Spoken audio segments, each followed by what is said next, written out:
जो लोग मुंबई पहुंचते हैं, एयरपोर्ट बिल्कुल इसी इलाके के बिल्कुल नज़दीक है और मुंबई जब आप पहुंचते हैं तो आपको जिस भी इलाके में जाना होता है तो यहाँ विले पार्ले के इस हिस्से से होकर आपको गुजरना पड़ता है। और ऐसे में मैं दिखा रही थी वहाँ पर आपको कैसे इस वक्त वो ट्रैफिक की समस्या देखने के लिए मिल रही है।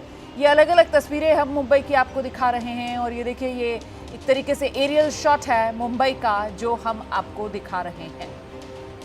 और मुंबई के इस एरियल शॉट को देखकर आप अंदाजा लगा सकते हैं कि इस वक्त बादल मुंबई के आसमान पर उमड़े हुए हैं। विजिबिलिटी आप देख सकते हैं इन तस्वीरों में कितनी कम हो गई है।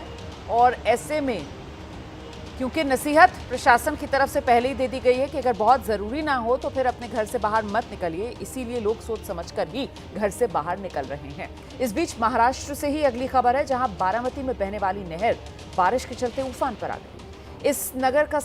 ये जो नहर है, इस नहर का सारा पानी जो है वो आसपास के खेतों में, घरों में घुस गया है, जिससे लोगों को काफ़ी नुकसान हो रहा है।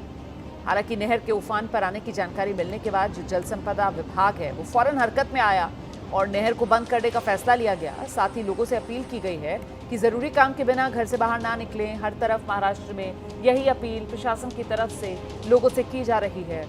बारिश पर जोर नहीं, और ऐसे में अब जिस तरीके से मूसलाधार बारिश हो रही है उसकी वजह से लोगों की मुश्किलें लगातार बढ़ती जा रही हैं।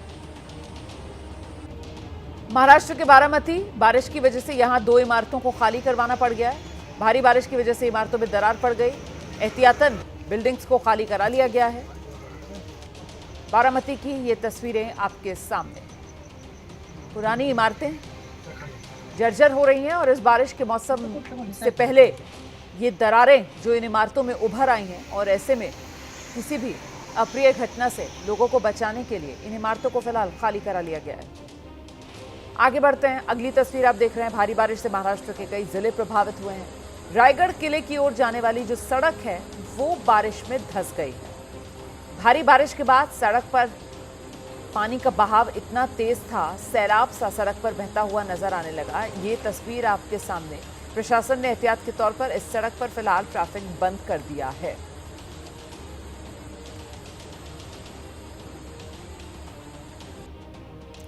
महाराष्ट्र के अलग अलग जिलों में बारिश से हाल बेहाल। बीड़ में पानी के प्रकोप का अंदाजा आप इस बात से लगाइए, यहां लोगों की आवाजाही के लिए बना एक अस्थायी पुल बह चुका है।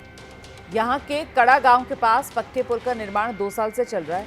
ऐसे में लोगों को इसी अस्थायी पुल का सहारा था जो अब बह गया।